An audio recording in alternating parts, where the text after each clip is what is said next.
Assalamualaikum warahmatullahi wabarakatuh. Perkenalkan, nama saya Dinda Siti Unita dengan NIM 202200801002.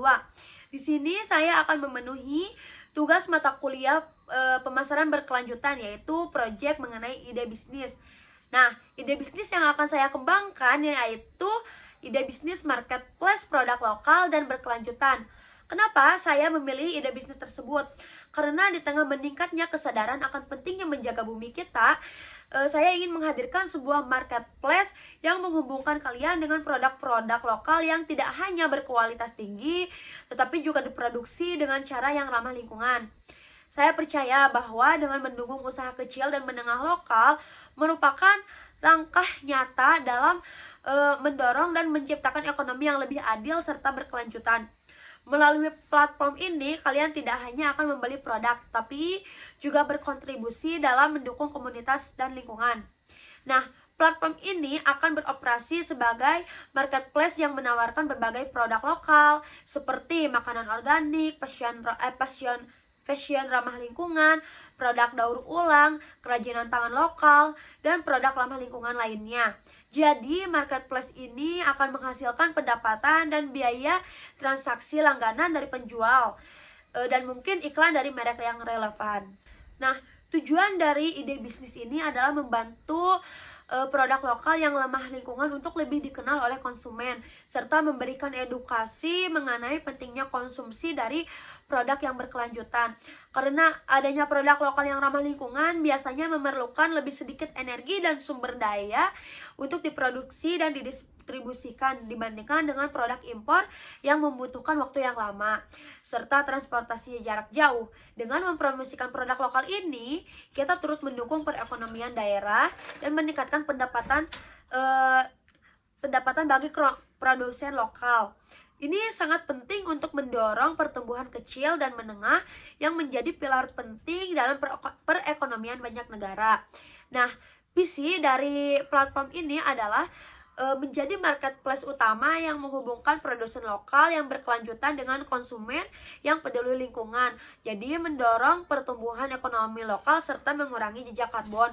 Nah, sedangkan misi dari platform ini juga menyediakan platform yang memudahkan produsen lokal untuk memasarkan produk-produk ramah lingkungan serta memberikan konsumen pilihan produk yang lebih berkelanjutan dan berdampak pada lingkungan yang positif. Selanjutnya, bagaimana sih analisis pasar melalui ide bisnis ini? Itu dengan cara meneliti audiens yang peduli dengan keberlanjutan, seperti konsumen muda, keluarga yang peduli dengan kesehatan dan lingkungan, serta komunitas yang mendukung produk lokal. Jadi, analisis pasar untuk platform marketplace produk lokal dan keberlanjutan menunjukkan bahwa bisnis ini memiliki potensi besar untuk berkembang. Nah, segmen pasar yang relevan meliputi konsumen yang peduli lingkungan, keluarga, dan komunitas yang mencari produk sehat. Jadi, pengusaha lokal dan aktivis keberlanjutan juga merupakan konsumen segmen pasar ini. Nah, konsumen ini semakin peduli terhadap dampak lingkungan dari produk yang mereka beli dan mereka mencari alternatif yang ramah lingkungan, organik, dan keberlanjutan. Jadi, marketplace ini juga memberikan kesempatan bagi pengusaha lokal yang memasarkan produk mereka kepada audiens yang lebih luas, terutama yang menghargai keberlanjutan.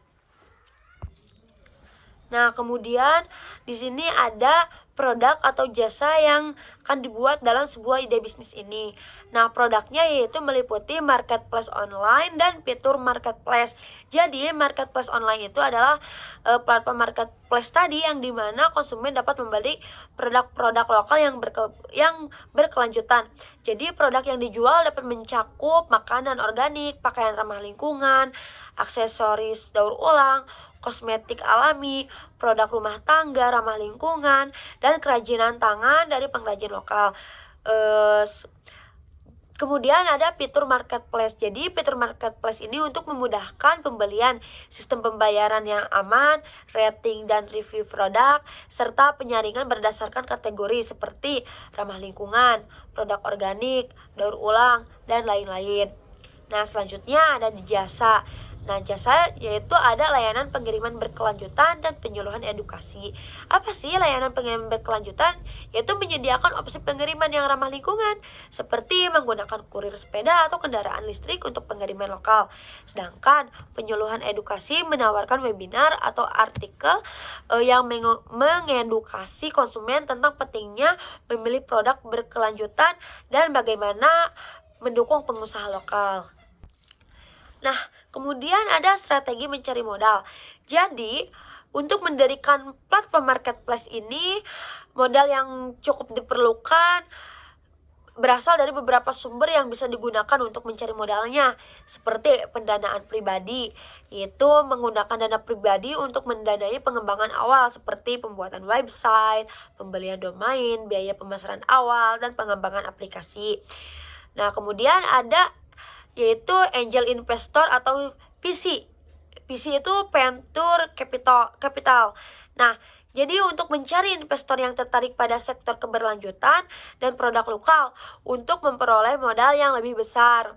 Kemudian ada crowdfunding, yaitu menggunakan platform crowdfunding seperti Kickstarter atau Indiegogo untuk mengumpulkan dana dari orang-orang yang mendukung ide bisnis keberlanjutan ini. Nah, kemudian ada kemitraan dengan pemerintah atau lembaga swasta. Jadi beberapa pemerintah dan lembaga swasta menawarkan hibah atau pendanaan untuk bisnis yang mendukung ekonomi lokal dan keberlanjutan. Nah, yang terakhir ada pendanaan dari program inkubator atau akselerator. Nah, banyak inkubator dan akselerator bisnis menawarkan pendanaan untuk startup yang memiliki potensi untuk berkembang dalam bidang keberlanjutan dan produk lokal. Selanjutnya yaitu strategi pemasaran. Jadi untuk menarik konsumen dan penjual ke platform marketplace ini diperlukan strategi pemasaran yang tepat. Beberapa langkah yang dapat diambil adalah seperti pemasaran digital, yaitu menggunakan iklan dari platform media sosial seperti Instagram, Facebook, TikTok, dan lain-lain yang banyak digunakan oleh audiens muda yang peduli dengan keberlanjutan. Nah, selanjutnya ada pemasaran konten, yaitu membuat konten edukasi yang mempromosikan pentingnya produk keberlanjutan dan dampaknya terhadap lingkungan. Itu seperti artikel blog atau video yang menunjukkan manfaat membeli produk lokal juga bisa menarik perhatian loh. Nah, selanjutnya ada kolaborasi dengan influencer. Nah, tentu saja menggandeng influencer yang memiliki audiens yang peduli dengan lingkungan dan produk lokal untuk mempromosikan marketplace ini juga merupakan strategi pemasaran yang cukup mudah kita temui dalam keadaan saat ini. Nah, kemudian ada pemasaran melalui komunitas, yaitu berkolaborasi dengan komunitas yang mendukung keberlanjutan dan produk lokal untuk mempromosikan marketplace. Nah, selanjutnya ada CEO, yaitu Search Engine Optimization, yaitu mengoptimalkan website dan konten untuk pencari agar mudah ditemukan oleh konsumen yang mencari produk lokal keberlanjutan. Selanjutnya ada event dan pop-up store, yaitu menyelenggarakan acara atau pop-up store yang menampilkan produk dari platform untuk memperkenalkan produk kepada konsumen secara langsung. Dan yang terakhir ada referral program. Nah, jadi referral program ini menyediakan program referral bagi pengguna yang mengajak teman atau keluarga untuk berbelanja di platform. Kemudian di sini ada target pasar yang dituju. Jadi target pasar dari marketplace produk lokal dan keberlanjutan ini meliputi yang pertama ada konsumen muda dari usia 18 sampai 35 tahun. Yang berisi orang-orang muda yang semakin sadar akan keberlanjutan, menginginkan produk yang ramah lingkungan dan memilih produk lokal. Kemudian ada keluarga yang peduli kesehatan dan lingkungan, keluarga yang mencari produk organik, ramah lingkungan dan aman bagi kesehatan. Selanjutnya ada pengusaha dan produsen lokal. Nah, penjual produk lokal yang ingin memperluas jangkauan pasar mereka melalui platform online. Dan yang terakhir yaitu ada komunitas yang peduli dengan keberlanjutan, orang-orang yang peduli dengan keberlanjutan dan siap mendukung usaha yang mengedepankan prinsip ramah lingkungan. Selanjutnya, bagaimana sih timeline pelaksanaan dari marketplace ini?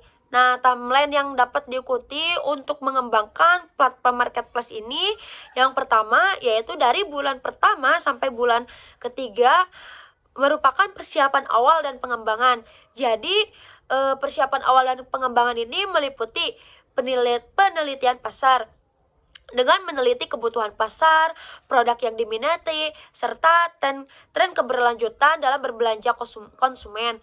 Nah, kemudian pengembangan platform, yaitu membuat website dan aplikasi serta mengembangkan sistem pembayaran dan logistik. Kemudian ada seleksi penjual, yaitu dengan mencari dan menjalin kemitraan dengan produsen lokal yang berfokus pada keberlanjutan.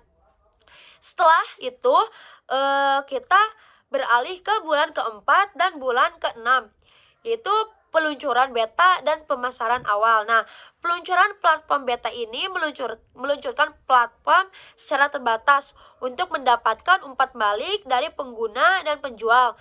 Kemudian ada pemasaran awal dengan memulai kampanye pemasaran melalui media sosial, blog, influencer, dan berbagai media untuk memperkenalkan platform. Selanjutnya ada acara peluncuran, yaitu dengan menyelenggarakan acara peluncuran atau pop-up store untuk menarik konsumen ke media.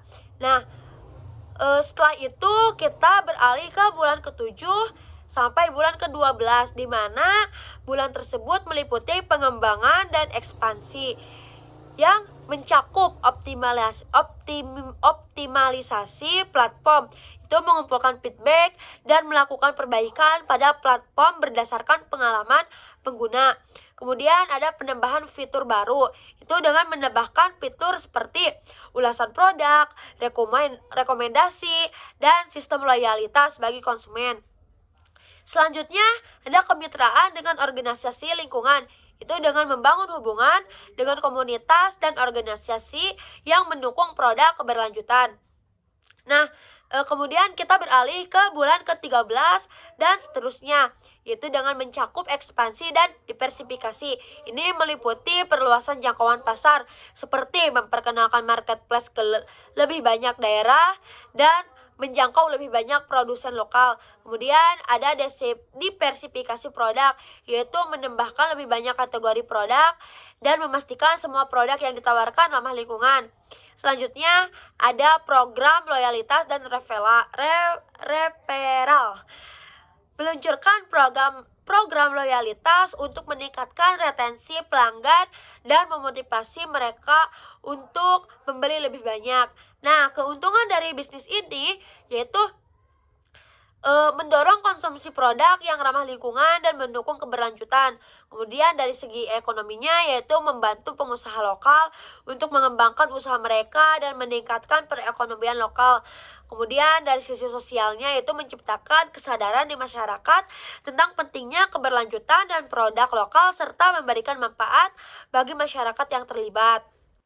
Sebagai kesimpulan, platform marketplace produk lokal yang kami tawarkan tidak hanya bertujuan untuk memfasilitasi penjualan produk dari berbagai daerah, tetapi juga menjadi sarana untuk memperkuat ekonomi lokal yang memperkenalkan kekayaan budaya yang terkandung dalam setiap produk. Dengan mendukung produk lokal, kita tidak hanya memberikan peluang bagi para pengrajin dan UMKM untuk berkembang, tetapi juga berkontribusi pada pertumbuhan ekonomi yang lebih merata dan berkelanjutan. Jadi, saya percaya bahwa dengan dukungan yang tepat, produk lokal memiliki potensi besar untuk bersaing di pasar global. Nah, maka dari itu, mari kita bersama-sama mewujudkan marketplace ini sebagai jembatan yang menghubungkan kekayaan lokal dengan dunia. Untuk itu, terima kasih atas perhatian dan dukungannya. Saya ucapkan wabillahi taufiq wal hidayah. Wassalamualaikum warahmatullahi wabarakatuh.